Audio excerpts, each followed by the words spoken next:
Hello everyone, आपका हमारे YouTube channel पर स्वागत है। तो आज इस वीडियो में हम मेजर हिस्ट्री का बहुत ही इम्पोर्टेंट टॉपिक करने वाले हैं। आज हम पढ़ेंगे मानवतावाद के बारे में कि मानवतावाद कला के क्षेत्र में कैसा रहा, कला के क्षेत्र में मानवतावाद के क्या क्या प्रभाव थे।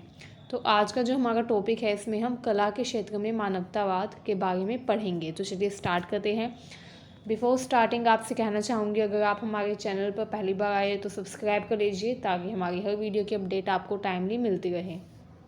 तो चलिए जानते हैं मानवतावाद के बारे में। तो जब हम कला के क्षेत्र में मानवतावाद पढ़ेंगे तो सबसे पहले ये पता होना चाहिए कि मानवतावाद होता क्या है। तो मानवतावाद जो है ये एक नैतिक दर्शन है, मतलब कि मोरल फिलोसफी है, ठीक है, जिसने शास्त्रीय पुरातनता से प्रेरणा ली तथा इतालवी पुनर्जागरण कलाकारों के काम पर महत्वपूर्ण प्रभाव डाला। ये एक ऐसा नैतिक दर्शन था, ऐसी मोरल फिलोसफी थी जिसने एंटायर यूरोपियन कॉन्टिनेंट को हिला कर रख दिया, ठीक है। इसने शास्त्रीय पुरातनता मतलब कि पहले जो प्राचीन शास्त्र थे यूरोप के, उन पर क्या किया, इम्पैक्ट डाला, ठीक है। इतालवी पुनर्जागरण कलाकार जो थे, मतलब कि वो कलाकार जिन्होंने पुनर्जागरण में हिस्सा लिया था, उनके काम पर, उनकी कला के क्षेत्र में भी इसने महत्वपूर्ण प्रभाव डाला, ठीक है। अब कलाकार जो थे उन्होंने अपनी कला तथा साहित्य के क्षेत्र में कुछ बदलाव करने शुरू किए। पुनर्जागरण का सबसे महत्वपूर्ण ये घटनाक्रम माना जाता है, ठीक है। पुनर्जागरण का सबसे इम्पोर्टेंट जो फीचर था वो मानवतावाद ही था। एंड उससे भी इम्पोर्टेंट जो चीज़ थी वो थी कला के क्षेत्र में मानवतावाद के प्रभाव, ठीक है। जैसे ही यूरोप मध्य युग से उभरा, मतलब कि जैसे ही यूरोप जो था वो मध्य युग में विकसित हुआ, चित्रकार, मूर्तिकार तथा वास्तुकारों ने शास्त्रीय ग्रीक और रोमन समाज के आदर्शों पर लौटने की मांग की, ठीक है। मतलब कि जो चित्रकार, मूर्तिकार और वास्तुकार थे उन्होंने किस चीज़ की मांग की कि वो ग्रीक तथा जो रोमन सोसाइटी थी उसके आइडियल्स को वापस लाना चाहते हैं, ठीक है। मतलब कि ग्रीक एंड रोमन सोसाइटी के जो मुख्य आदर्श थे उन पर उन्होंने अपना प्रभाव डालना शुरू कर दिया, ठीक है। क्लासिकिज्म के इस आलिंगन में मुख्य था मनुष्य की गरिमा की पुष्टि करना। अब जो मनुष्य था उसकी गरिमा को ध्यान में रखकर ही हर चीज़ की जाने लगी। पहले ये माना जाता था कि हमारी पृथ्वी पर जो चर्च एंड पोप हैं वो भगवान से बात करवाने वाले मीडिएटर हैं, लेकिन पुनर्जागरण काल के दौरान अब मनुष्य पर ध्यान केंद्रित किया। ये कहा कि मनुष्य जो है वो यूनिवर्स के सेंटर में है, ब्रह्मांड के केंद्र में है, इसलिए मनुष्य के लिए ही सारी स्टडी की जानी चाहिए, ठीक है। Donatello, Lorenzo Ghiberti, Filippo Brunelleschi, Michelangelo, Raphael and Leonardo da Vinci, ये कुछ फेमस कलाकार हुए पुनर्जागरण काल के। इनके नाम आप नोट करके रख लीजिएगा, काफ़ी इम्पोर्टेंट है, ठीक है।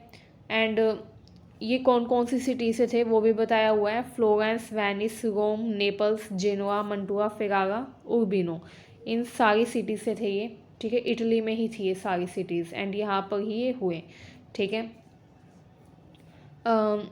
इटली के विभिन्न क्षेत्रों में मानवतावादी विषयों को फैलाने में इन्होंने मदद की। मानवतावादी विषयों को फैलाने में ये जो ऊपर कलाकारों के नाम लिखे हुए हैं इन्होंने ही मदद की थी, ठीक है। हालांकि सभी कैथोलिक कलाकार थे, मतलब कि सभी कैथोलिक चर्च में विश्वास करते थे शुरुआत में, लेकिन पुनर्जागरण आने के बाद उन्होंने चर्च पर विश्वास करना बंद कर दिया क्योंकि उनको पता चल गया कि क्या सत्य है क्या असत्य है, ठीक है। अब उन्होंने कहा कि वो केवल बाइबल में विश्वास करेंगे। ये हमने पिछली यूनिट्स में पढ़ा था, तो वो आप देख लीजिएगा।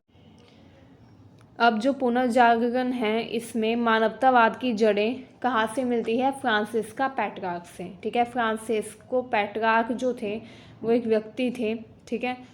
उन्होंने पेट्रार्का नाम की रचना की एंड उन्हीं को फादर ऑफ ह्यूमैनिज्म यानी कि मानवतावाद का जनक कहा जाता है, ठीक है। काफ़ी इंपॉर्टेंट है ये पॉइंट कि मानवतावाद का जनक किसे कहा जाता है, तो पेट्रार्क को मानवतावाद का जनक कहा जाता है, ठीक है।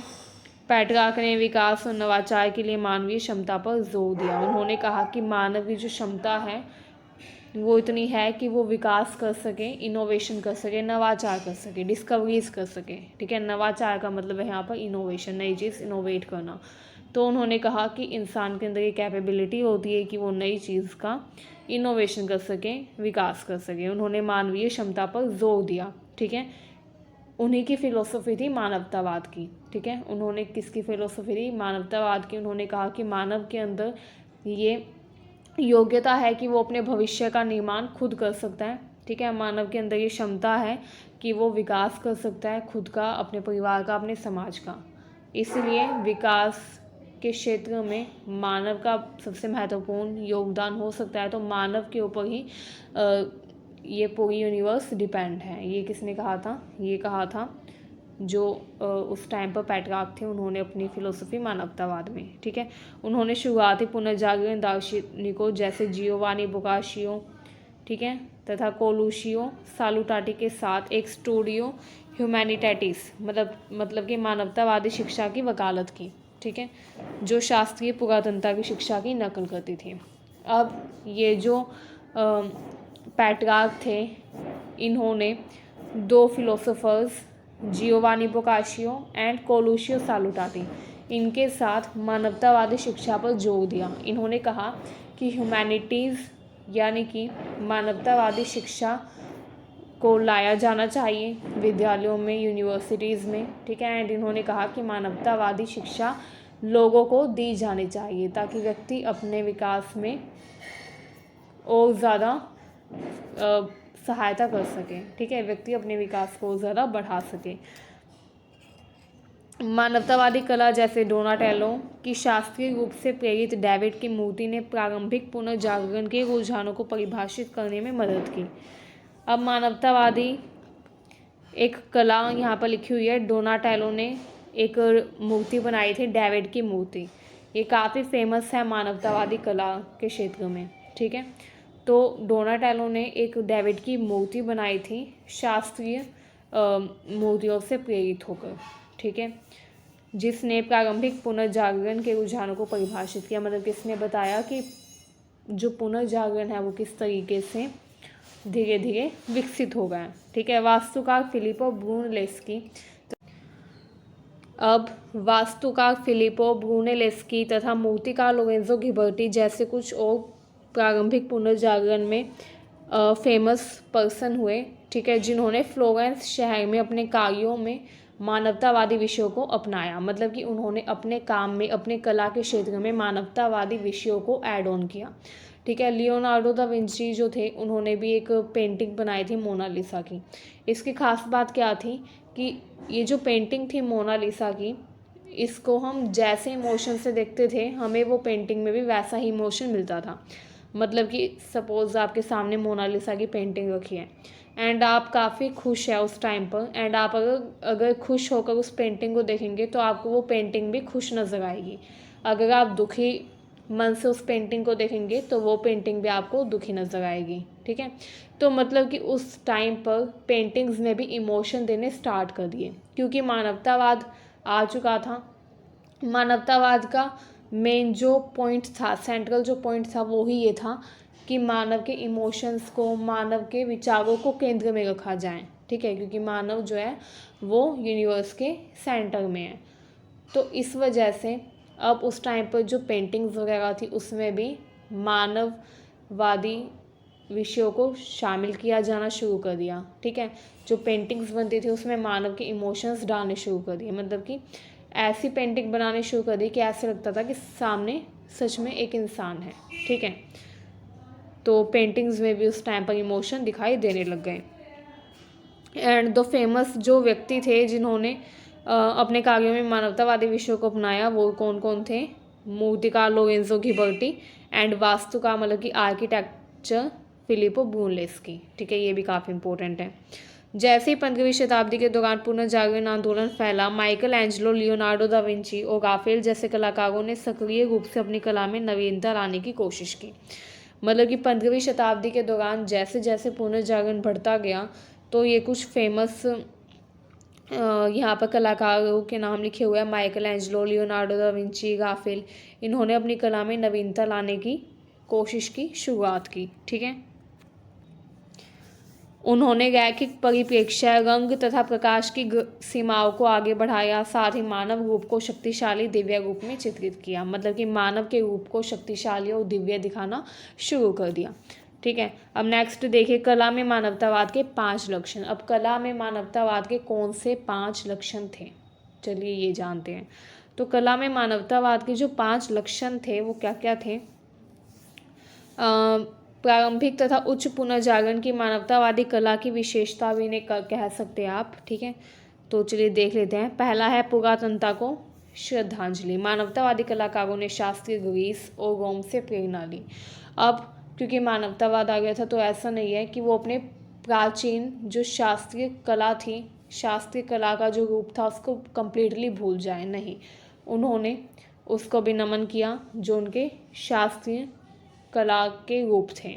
ठीक है, मतलब कि मानवतावादी कलाकारों ने शास्त्रीय ग्रीस तथा रोम को कंप्लीटली नहीं भुलाया, उन्होंने उस कला के रूप को भी अपनी मानवतावादी कला में शामिल किया। ठीक है, सेकंड है शिक्षित कलाकार। पुनर्जागरण के कलाकारों को अक्सर स्टूडियो ह्यूमैनिटेटिस में प्रशिक्षित किया जाता था। स्टूडियो ह्यूमैनिटेटिस का मतलब है मानवतावादी शिक्षा। एक नया विषय ऐड ऑन किया गया ये पढ़ाई के क्षेत्र में। ठीक है, शिक्षा के क्षेत्र में क्या किया, एक नया शिक्षा कार्यक्रम ऐड ऑन किया जिसमें मानवतावाद की शिक्षा लोगों को देनी शुरू कर दी, विद्यार्थियों को मानवतावाद की शिक्षा देनी शुरू कर दी। ठीक है, इसमें कला के साथ साथ ग्रीक तथा लैटिन, कविता, गणित और विज्ञान पर भी जोर दिया जाता था।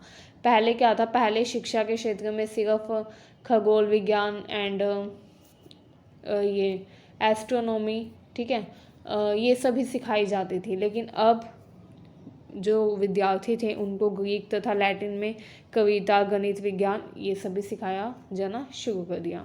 ठीक है, नेक्स्ट है नवाचार। नवाचार में क्या था, मानवतावाद के दर्शन ने कलाकारों को चित्रकला, मूर्तिकला और वास्तुकला में सीमाओं को आगे बढ़ने के लिए प्रोत्साहित किया। मानवतावाद जब आ गया तो कलाकार जो थे उनको प्रोत्साहन मिला कि वो अपने चित्रकला के क्षेत्र में, मूर्तिकला, वास्तुकला के क्षेत्र में आगे बढ़ें, नए नए इनोवेशन करें। क्योंकि मानवतावाद इस बात पर केंद्रित था कि मनुष्य खुद अपने भाग्य का निर्माता है। वो चाहे तो अपनी किस्मत चमका सकता है, चाहे तो अपनी किस्मत को वो बेकार भी कर सकता है। ये डिपेंड करता है कि मनुष्य कैसे कर्म करता है। ठीक है, it completely depends upon karmas. ठीक है, अगर व्यक्ति अपने कर्मों को अच्छे से करेगा, अपने काम को अच्छे से करेगा तो डेफिनेटली अच्छा पाएगा अपनी लाइफ में, चाहे उसकी डेस्टिनी में कुछ भी लिखा हो। ठीक है, तो अब लोगों ने खुद ही नए नए इनोवेशन करना शुरू कर दिया। जो चित्रकार थे उन्होंने नए नए चित्र की खोज करनी शुरू कर दी। ठीक है, जैसे मोनालिसा की जो पेंटिंग थी वो बिल्कुल नई थी, उससे पहले किसी ने भी ऐसी पेंटिंग नहीं बनाई थी। ठीक है, इसी तरीके से मूर्तिकला, वास्तुकला, इन सब में काफ़ी ज़्यादा वो आगे बढ़े। नेक्स्ट है निरंतर ईसाई विषय। इसमें क्या था, यद्यपि पुनर्जागरण ने प्रेरणा के लिए शास्त्रीय ग्रीस और रोम की ओर रुख किया, लेकिन इसकी कलाकृतियाँ ईसाई हठ धर्मिता के प्रति वफादार रहीं। अब हालांकि जो लोग थे उन्होंने अपने शास्त्रीय ग्रीस तथा रोम की जो कला थी, उसका जो कल्चर था उसको भी फॉलो किया साथ साथ में, बट वो अपने ईसाई कलाकृतियों को भी नहीं भूले। ठीक है, मतलब कि उनकी जो क्रिश्चियन ईसाई कलाकृतियाँ थी उसको भी उन्होंने साथ लेकर चला। ठीक है, मानव रूप का उत्थान। मानवतावादी कला मानव शरीर को ऊंचे यथार्थवाद की स्थिति में प्रस्तुत करती है। मांसपेशियों, वक्रों को महत्व दिया गया। मतलब कि पहले जो व्यक्ति की पेंटिंग थी वो ऐसी बनाई जाती थी कि भाई नॉर्मल सी देखने से लगता था कि हाँ ये पेंटिंग है, जस्ट अ पेंटिंग। लेकिन जब ये मानवतावाद आ गया तो कंप्लीट स्टडी की गई ह्यूमन बॉडी के ऊपर कि एक ह्यूमन बीइंग की आइज़ कैसी होती है, आइज़ का डायमीटर एंड आइज़ की हाइट, वेट कितना होता है, मतलब कि कंप्लीट बॉडी जो थी उसकी इंफॉर्मेशन निकाली गई। एंड जो कलाकार थे उन्होंने एकदम रियलिस्टिक पेंटिंग बनाना शुरू किया। मतलब कि अगर आप उस टाइम की पेंटिंग देखेंगे तो आप बोल ही नहीं सकते कि ये पेंटिंग है। ठीक है, उन्होंने इतनी रियलिस्टिक पेंटिंग बनाना स्टार्ट किया। ठीक है, तो इस टाइम पर क्या हुआ, मानव रूप का उत्थान हुआ, मानव की मांसपेशियों, वक्रों, मतलब कि मानव जो है उसके हाथ पैर कैसे होते हैं, एंड कंप्लीट जो उसकी बॉडी का स्ट्रक्चर था उस पर ध्यान दिया गया, एंड उसी के अकॉर्डिंग पेंटिंग बनाई गई। ठीक है, तो उस टाइम पर क्या हुआ, मानव की जो पेंटिंग बनाई जाने लगी वो बिल्कुल यथार्थवादी तरीके से बनाई गई, एकदम रियलिस्टिक इमेज उन्होंने बनाना शुरू किया। ठीक है, तो ये कुछ इम्पोर्टेंट विशेषताएं थी, करैक्टरिस्टिक्स थी मानवतावाद की कला के क्षेत्र में। नेक्स्ट वीडियो में हम साहित्य के क्षेत्र में मानवतावाद के बारे में पढ़ेंगे। तो उम्मीद है ये वीडियो आपको अच्छी लगी, यूज़फुल लगी। ऐसे वीडियोस के लिए हमारे चैनल को सब्सक्राइब करिए। Thank you for watching this video. Thank you.